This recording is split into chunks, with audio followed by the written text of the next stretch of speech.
成了桑田，把红颜看成白眼，也难以把思念变成流言。将泪水都凝结到冰点，也开出一朵水仙，看得见，在我们心里蔓延。不管天与地的曲线，没有翅膀，我都会飞到你的身边。我相信，把你的名字念上1000遍，就会念成。轮回1000年的诺言，度过雨打风吹的考验。我相信，把你的容颜看上1000遍，就会看成最永恒的语言。有一天，我们终将改变，变成了唯一的传说。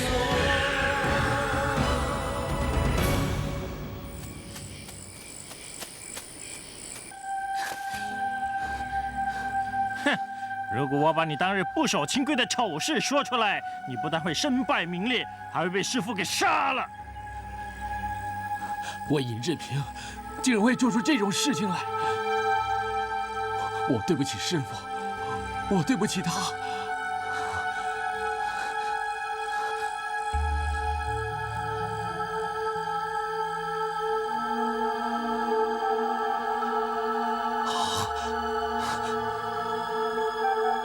龙姑娘，你怎么会在这？请问你有没有见到杨过？杨过，他不是跟你在一块儿吗？我们已经1个多月没见面了。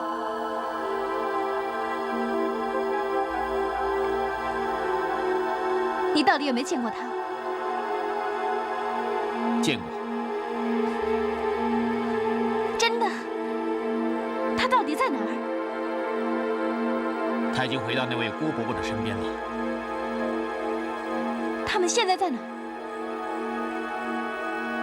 他们现在在大圣关的陆家庄，和各路门派的众英雄聚会。过儿真的在陆家庄？是真的，龙姑娘。多谢了。龙姑娘，杨大哥，你要上哪去啊？出去走走。我陪你去。不用了，我自己去行了。不行，我爹吩咐过要我好好招待你的。况且你还没告诉我你这些年来是怎么过的。哎，走吧。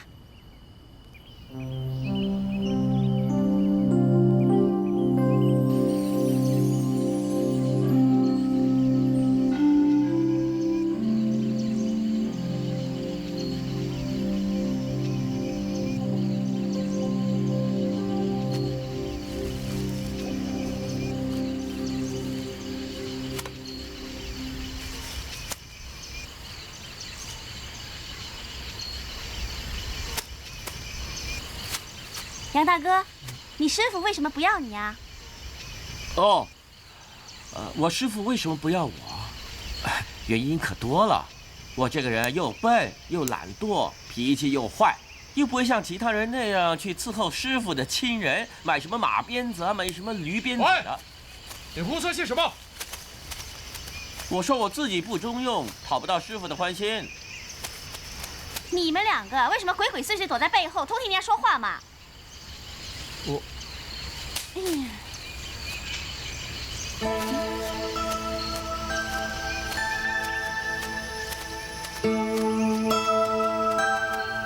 我娘又传打狗棒法去了。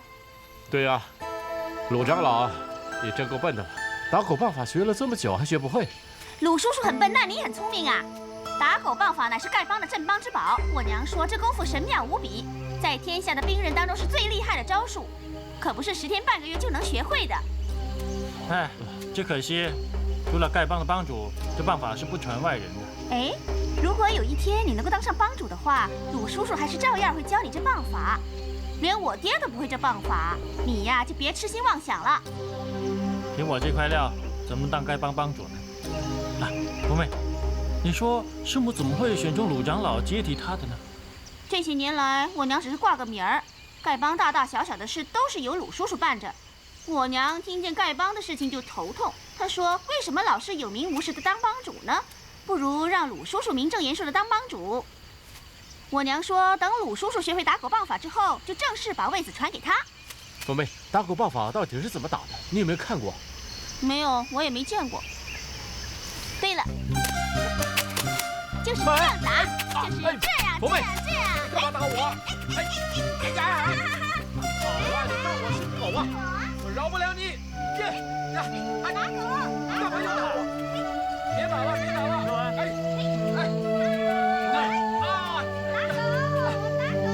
不要再打了，凤妹！好了，别玩了，别玩了。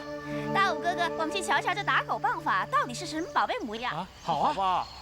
要是师母知道我们偷学棒法，会被她大骂一顿的。哎呀，你这胆小鬼！我们是去瞧瞧，又不是偷学。你以为这是普通的武功这么容易学呀？走，小武哥哥，我们走。好啊，福妹。好了，算你们有道理，我跟你们去就是了。这么高的武功，难道你不想看吗？好啊，你不去也行。等我学会了回来，我就用打狗棒打你。杨大哥。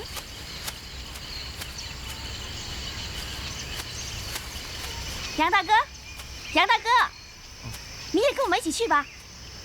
去哪儿啊？你别问那么多，走就是了。哎，福妹，为什么叫他去？是啊，他又看不懂，看他的样子啊，笨头笨脑的，待会儿弄出些什么声音来，岂不是会让叔母发现？哎呀，你们放心，我会照顾他的。哎，你们两个先去吧，我们4个人一起走的话，脚步声太大，我娘会发现的。还不走？记得绕着这条近路走到那棵大树旁。我和杨大哥随后就到。走啊，走嘛！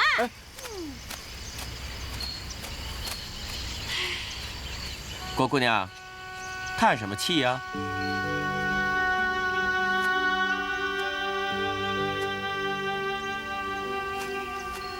我心里很烦，你是不会知道的。我知道你为什么心烦。这就怪了，你怎么会知道啊？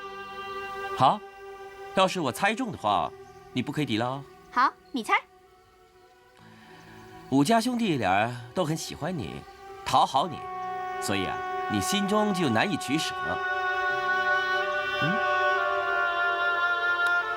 哎，大武哥哥斯文稳重，而小武哥哥却能帮我解闷。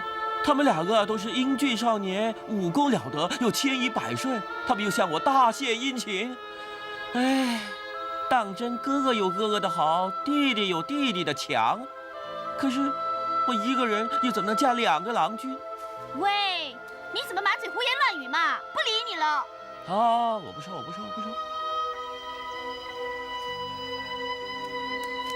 杨大哥，你说大武哥哥比较好呢，还是小武哥哥呢？2个都不好。为什么？要是他们好的话，我杨过还有指望吗？不跟你胡闹了，我们走吧。只有武家兄弟才当你是仙女，我才不敢娶你这么霸道的女孩子。呸！这世上的女子，还是只有姑姑最好。杨大哥，你怎么还不走啊？我要等我姑姑。姑姑？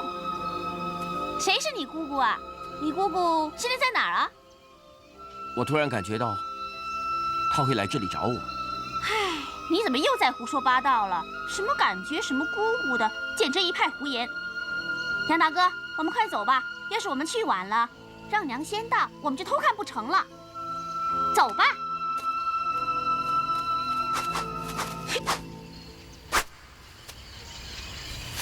卢长老，哎，这一招就是这样了。我记住，蓉儿。哎，金哥哥，你怎么也来这里？郭大侠，陆长老，蓉儿，我有点事想跟你谈谈。鲁长老，那你自己练吧，我待会儿就来。是。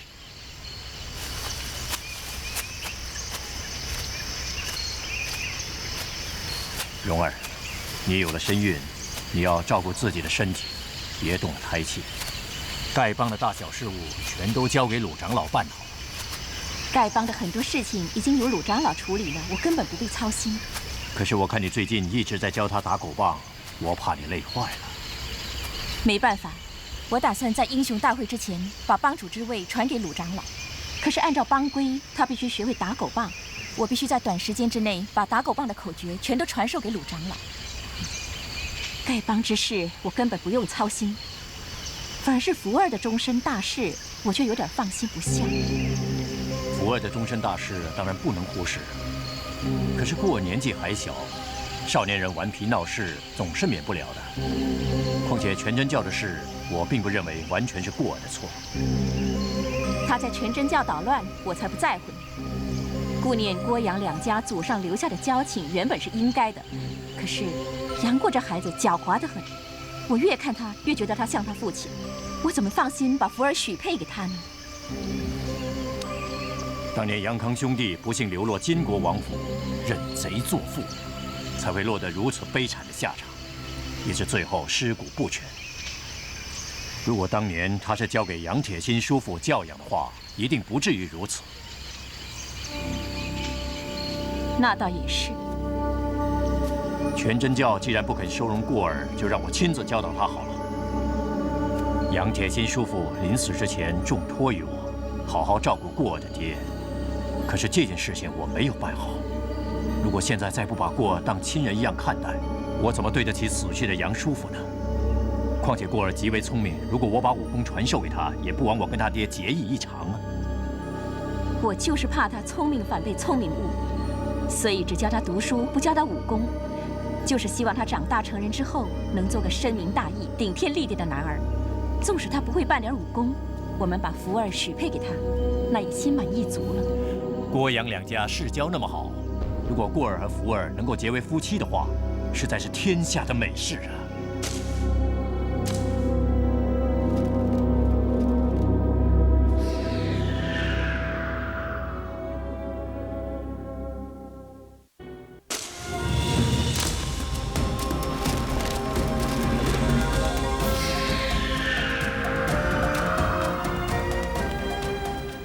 郭杨两家世交那么好，如果过儿和福儿能够结为夫妻的话，实在是天大的美事啊！这也很难说的。我看福儿有点瞧不起过儿，像福儿这样的脾气，过儿也未必喜欢。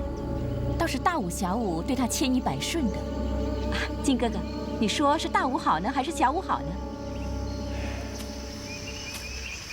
小事上是看不出的。一个人只有面临大事的时候，才能看得出他的品格。说的也是。福儿的年纪还小，他的婚事过几年再谈吧。或许到时有更加妥善的安排，根本不需要我们做父母的操心。你继续教鲁长老棒法吧，不过千万别费神了。好，知道了。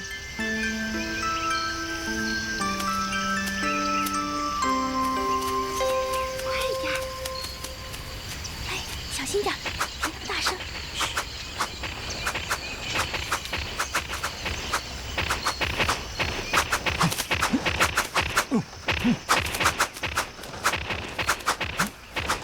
鲁长老，你休息一下，我示范给你看。是帮主。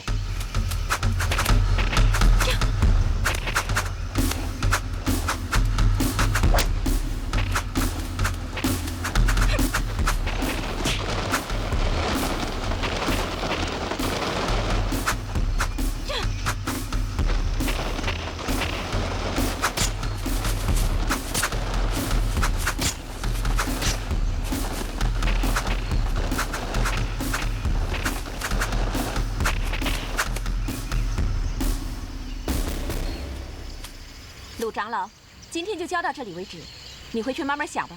如果有时间，我会再教你的。是帮主，那我先回去了。嗯。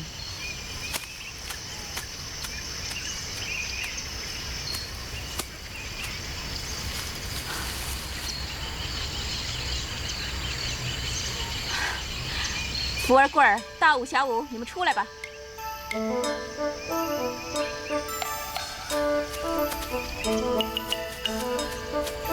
都是你啊！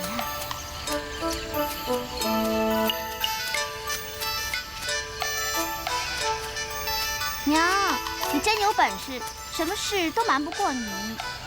凭你们这点功夫也想偷看？如果我连你们这些小贼都觉察不到的话，怎么在江湖上行走？过不了半天就中了敌人的埋伏了。娘，我带他们3个来是想看您耍打狗棒，可是鲁长老耍的一点都不好看。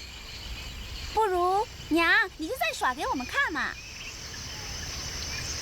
娘，你使给我们看看嘛，好不好？娘，你就让我们开开眼界嘛。娘，好不好？娘，你就再露2手给我们瞧瞧嘛。是啊，师母。好吧。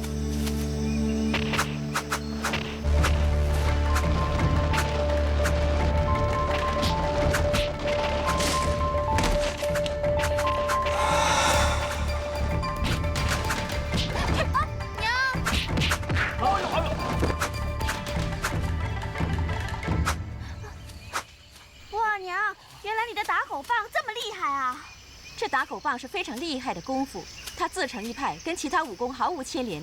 如果你单学招数，不知道口诀也没有用。可是如果只知道口诀，没有亲自传授的话，也是枉然。所以我不怕你们4个偷看。可是要是我再传授其他的武功，你们敢再偷看的话，就不允许了。是师母。娘的武功我何必要偷看呢？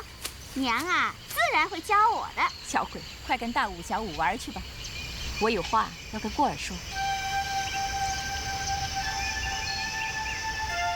哦。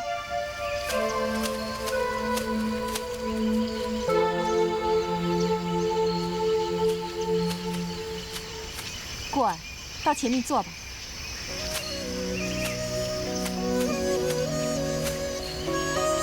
过儿，你有很多事情我都不明白，即使我问你，你也不会说。不过我是不会怪你的。我年幼之时，性格也是非常怪癖。不过多亏你郭伯伯处处忍让我。我不传你武功是为你好，没想到反而累你受苦。你郭伯伯爱我疼我，这份恩情我迟早会报答的。他对你有极大的期望，希望你长大成人之后，做个顶天立地的好男儿。过儿，你不要让他失望。郭伯母，当年郭伯伯带我到楚阳宫，我知道他是为我好，可是除了邱真人以外，其他的道士的每个都存心要折磨我，尤其是那个臭道士赵志敬。后来我被姑姑收留，我在古墓学艺长大，他才是我真正的师傅。姑姑，那是个女的。你长大成人以后学艺有成，她让你下山？不是啊，我们失散了，我游荡江湖，就是为了找他。可是始终还是找不着。不要难过，人世间的离合总是有缘分的。如果你们师徒有缘的话，一定会相会的。真的？现在我们再相聚，就好像一家人一样。你郭伯伯还有你儿时的朋友都会好好待你的。当初我再见到他们的时候，我差点都认不出他们的样子，毕竟都已经隔了那么多年了。过儿，这段日子我们让你受苦了，不过这也是人世间的一段历练。我不怕苦，我什么都不计较，我但愿能再见到我姑姑就好。我也不想瞒你，以前我一直不喜欢你爹，也一直不喜欢你。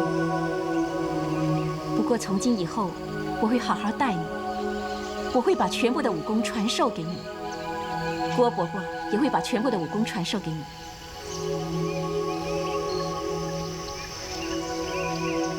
郭伯母，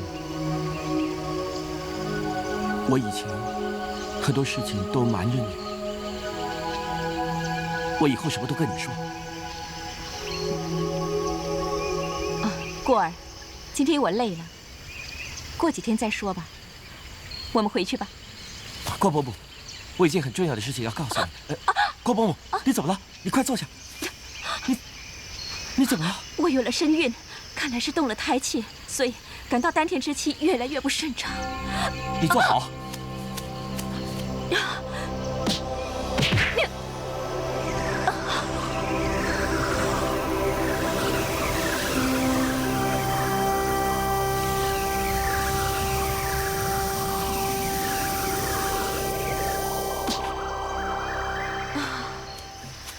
郭伯武，你觉得怎么样？好多了，谢谢你，过儿。你没事就好了。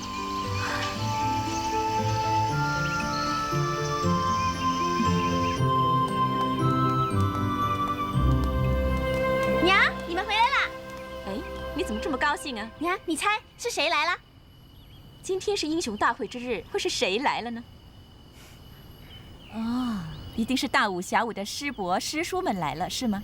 娘，你怎么这么聪明，一猜就让你给猜中了？这有什么难的呢？平时大武小武寸步都不理你，今天两个都不在，想必一定是他们的亲人们来了。对了，就是朱子柳前辈和点苍鱼影前辈到了。果真是他们，我和他们10多年没见面了，快去招呼他们。嗯，走。啊，过儿，英雄大会今晚才开始，午后我们丐帮会在树林中举行丐帮大会，你也来看一看。啊。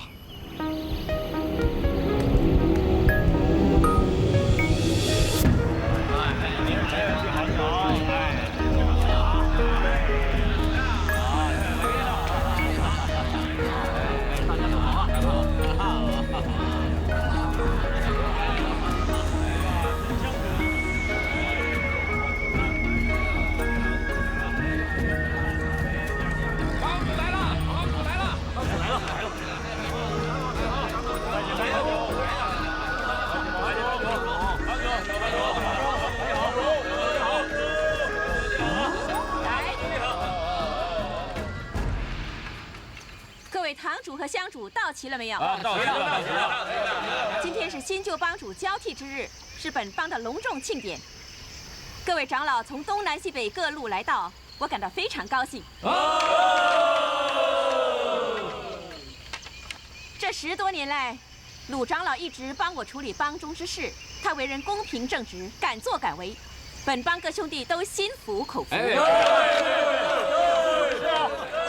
不敢当，不敢当。在帮中，简长老已经去世多年，梁长老又年迈多病，彭长老又失踪多年，帮中并无其他人可与鲁长老相争，所以新帮主顺理成章，由鲁长老担任。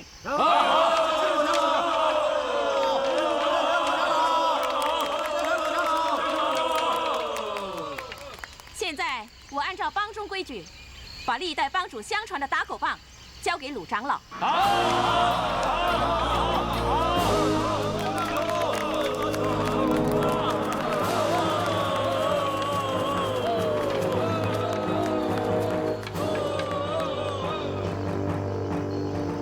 鲁长老，是。现在我正式把这只打狗棒交给你。鲁有角正式接棒。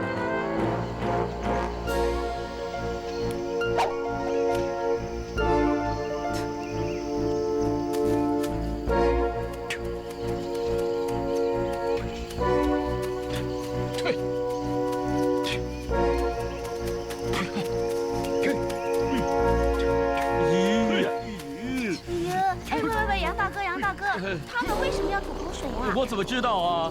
你真笨呢！别，他们为什么对着鲁帮主吐口水呀？这是丐帮的规矩，只要是升任帮主的话，都要接受这种礼仪。从现在开始，鲁长老就是我帮帮主。各位丐帮兄弟，承蒙大家的拥戴，鲁有角感激不尽。鲁帮主，最近可有洪老帮主的消息啊？哎，对啊，有没有？这10多年来，有没有啊？洪帮主云游天下，行踪不定。不过在半年前，我在韶州始兴县还见过他老人家。那他老人家最近可好啊？是啊。我那时候还跟他吃了一顿酒菜，他身体相当硬朗，胃口极佳，酒量还是跟以前一样好。这你还是有意思啊！洪老帮主这些年年来的确出了不少祸国殃民的狗官。不错，听说有5个人叫做吴丑，奉了蒙古鞑子之命到中原做了不少坏事。洪帮主知道之后赶去侦查。这吴丑非常猖狂，专门欺负中原百姓。不过他们行踪飘忽，所以我帮兄弟始终找不到他们。只是他们最近突然不知去向，我想，他们一定是被洪老帮主除掉了。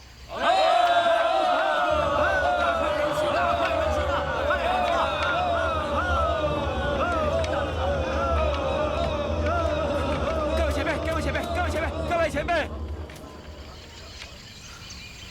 只可惜，洪老前辈跟我义父欧阳锋打败吴丑之后，不幸去世了。什么？洪老前辈真的死了？帮主死了，那是不是真的？不，我在华山顶上亲眼看见他们死了。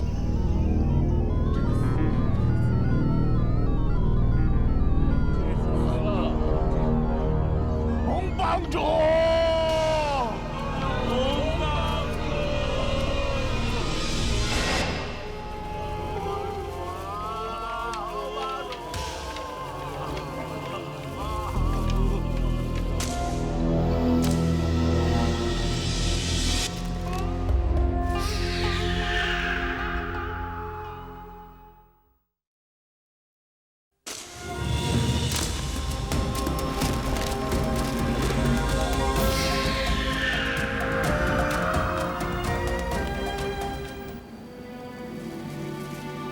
真是没想到，洪老帮主会葬身在华山顶上。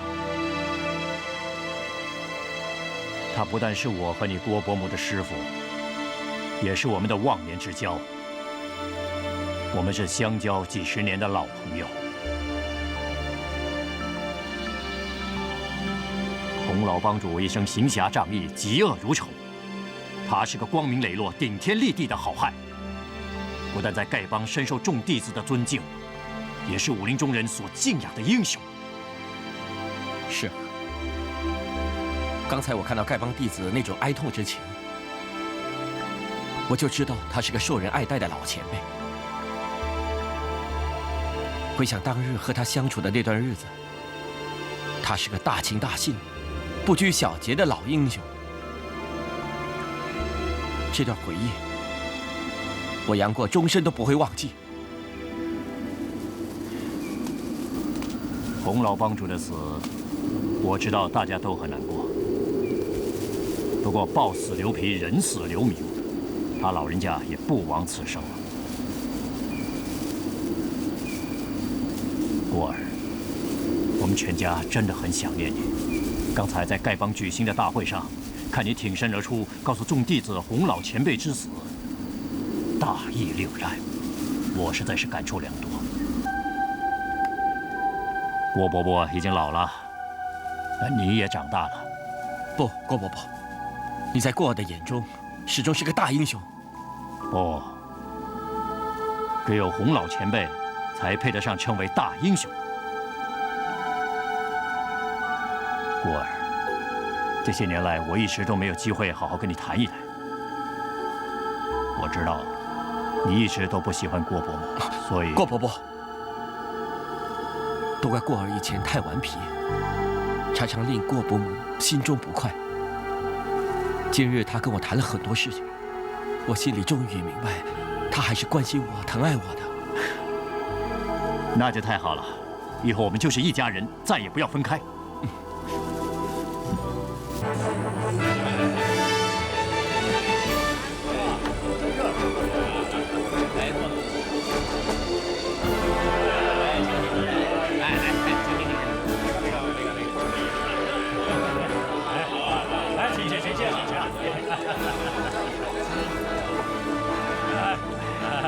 干杯啊！大哥、红妹，你们瞧，这小子坐在师母的身边，他算是哪门的英雄啊？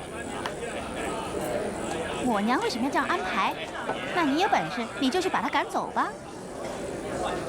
我就不信他有什么本事，我现在就过去试试他。喂，杨过，你这几年一定很得意吧？说的是啊。让小弟来敬你一杯。好啊。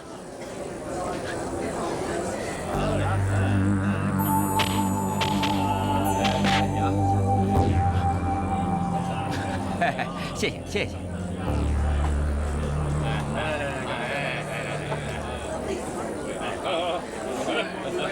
好酒好酒。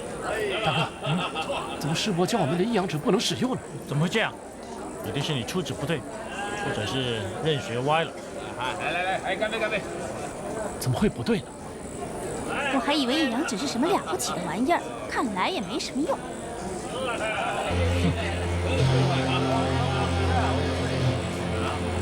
杨大哥，咱们哥俩数年不见，此番重逢，小弟也来敬你一杯。来，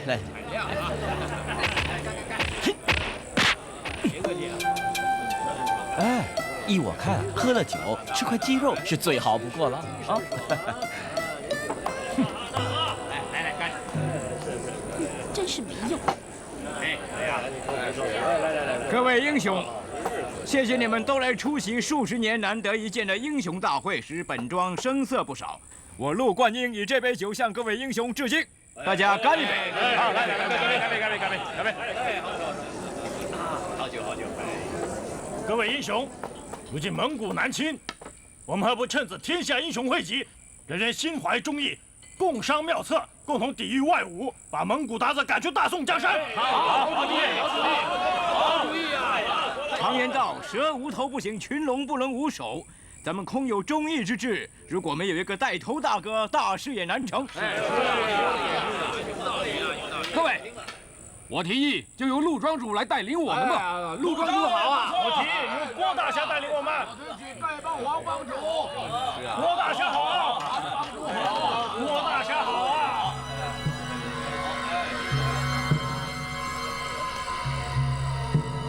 郝师叔，两位师兄，你们来的正好。有人前来捣乱，我们特地来通知你，你要小心点。是谁？霍都王子师徒3人。霍都王子，他来干什么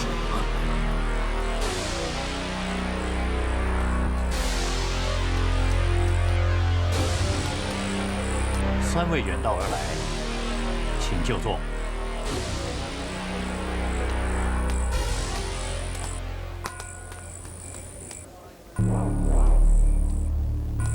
师傅，我给您老人家引荐中原2位大名鼎鼎的英雄。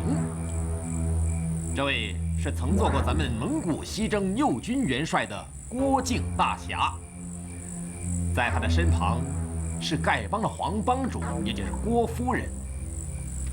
这位就是在下的师傅，西藏圣僧，也是当今被封为第一护国大师的金轮法王。这个人，他就是吴丑的师祖。可惜洪老前辈已经死了，没有机会和他较量一下。在下敢问3位有何指教？我们师徒虽未接到英雄帖，却来赴英雄大宴，只为一睹江湖豪杰风采。在当今武林中，有哪位的武功声望能比得上我的师傅金轮法王？各位武林英雄，当今武林盟主的宝座，除了我师傅金轮法王之外，再无第2人选了。我们已有盟主的人选，阁下却来打岔，要推举一个大家从未听过、素不相识的金轮法王，实在是难以服众。如果洪老前辈在此的话，一定会和金轮法王各显神通，一决雌雄。可惜他老人家已经仙游，未能在此恭候。幸好洪老前辈和金轮法王都有弟子相传，那么就由弟子带师傅较量一下，如何？霍都，你就下场和洪七公的弟子比斗一下。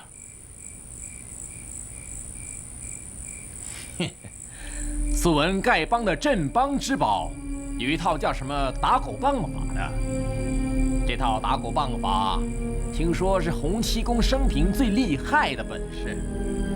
如果我小王能够凭这把扇子打败这打狗棒法的话，那洪七公的本事也不过是浪得虚名。洪老帮主的打狗棒法向来不肯轻用，不如你就领教一下他老人家的降龙18掌好了。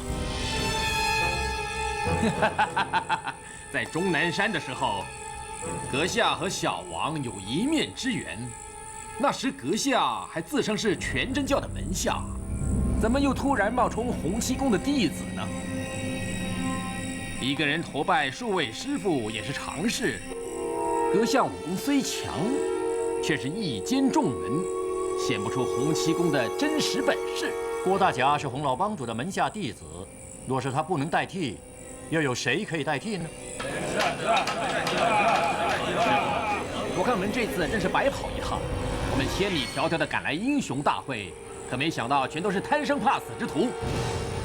师傅，您若不幸做了这些人的盟主，天下的人会笑你是这些饭桶的首领。我看您再三思，免得他们侮辱了您老人家的名声。这才是丐帮新任帮主鲁有脚，打狗棒法10成中还学不到1成，原本不该使用。既然你想尝尝打狗棒的滋味，我倒愿意奉陪。幸会，让小王有机会大开眼界。请。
丐帮的打狗棒法，也不过是如此而已。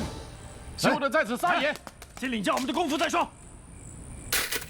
哼，各位武林英雄，这2位小兄弟既然想领教本王爷的武功，只怕本王爷出手太重，把他们给打伤了。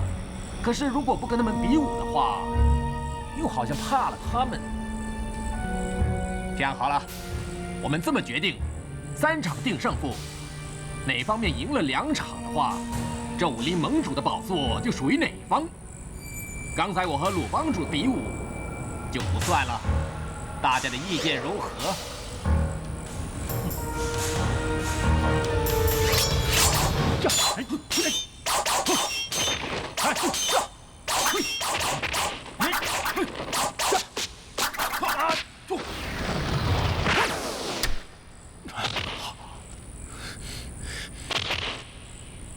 ？2位请回避吧。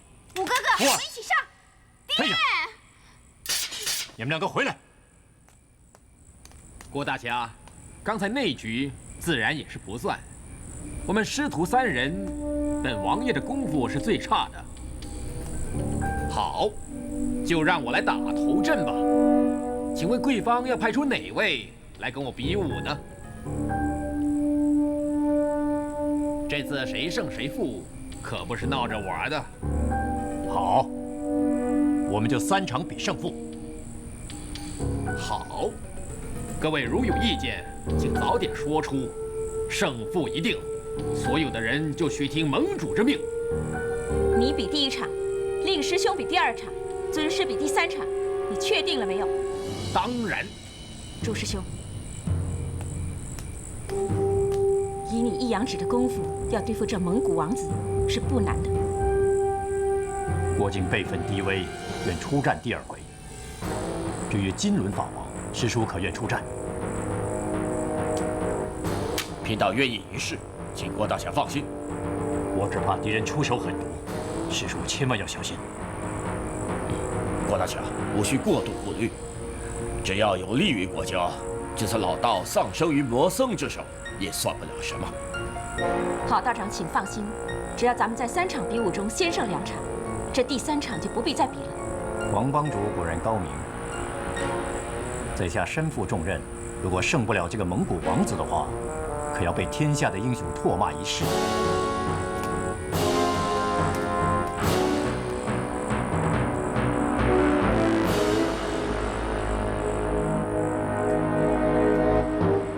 在下姓朱，名子柳，喜爱吟诗作对，武功上粗疏得很，要请阁下多多指教。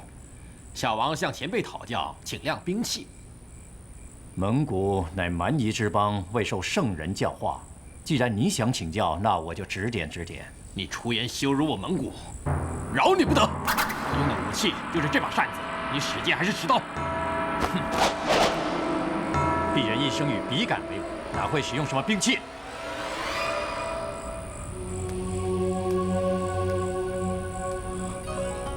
姑姑，姑姑，过儿，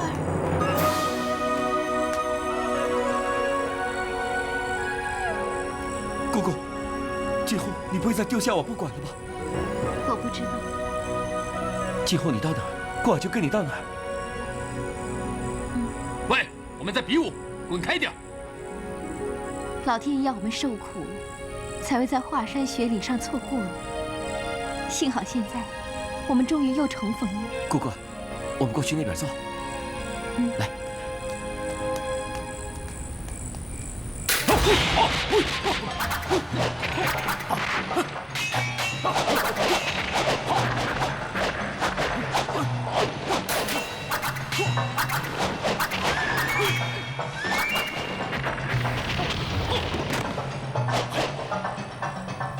娘，朱前辈的功夫真好。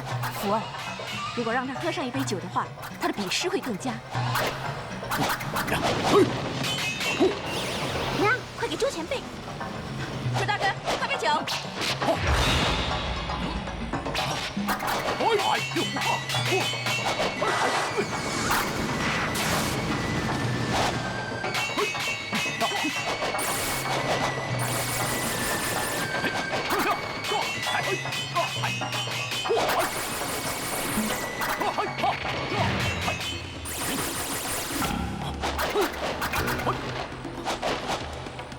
单独争道，呀！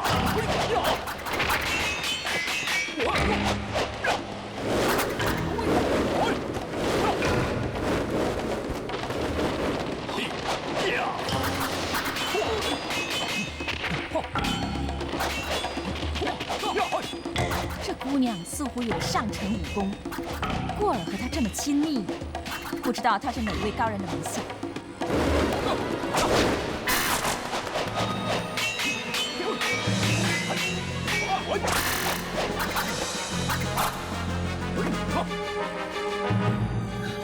蛮夷，哈哈，不错，你是蛮夷。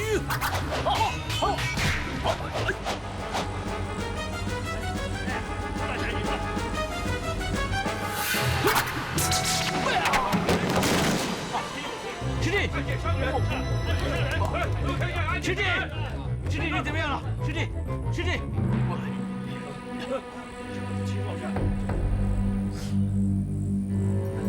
朱大哥，你先休息一下吧。暗箭伤人，卑鄙无耻！咱们比武之前没有言明不能使用暗器。如果这位朱前辈使用暗器伤我，那也是认命的。姑姑，你借给我那瓶。喂，小书生，还不快给我滚蛋！你呼唤什么？打赢了又怎么样？我们因为妨碍你。霍都，我方已经赢了第1场，现在可以继续第2场的比武了。快扶上这位螃蟹，快！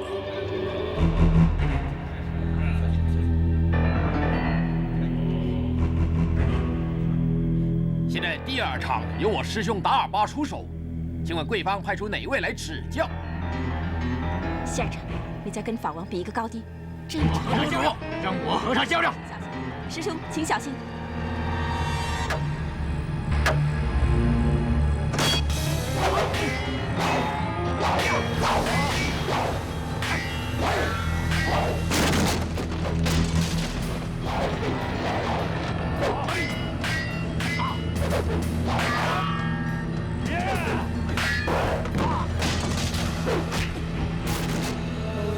水手，姑姑，你没事吧？喂，是谁动到铁甲，差点打伤我姑喂，这轮不到你说话，快滚！姑？都是你们3个来捣乱，你以为你们真的很了不起啊？我不滚又怎么样？快向我姑姑赔个不是！小畜生，不知死活！哼！小畜生骂谁呀？小畜生骂你！啊哈哈，正是你这个小畜生在骂我！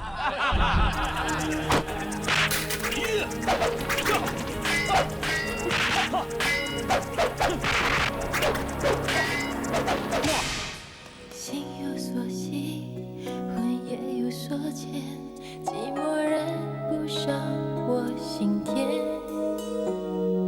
回忆说长寰宇千年，未来原是碧海蓝天。苦涩酸甜都化作缠绵，悠悠盘旋成语言。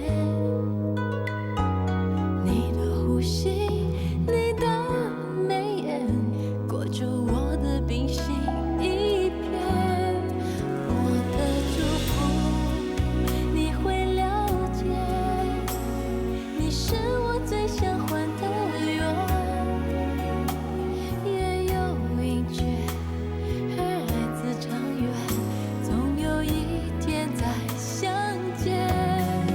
我的依恋，你该了解，灵犀相通，心相连。千山万水，如千丝万线，一张相思网，织得好迷恋。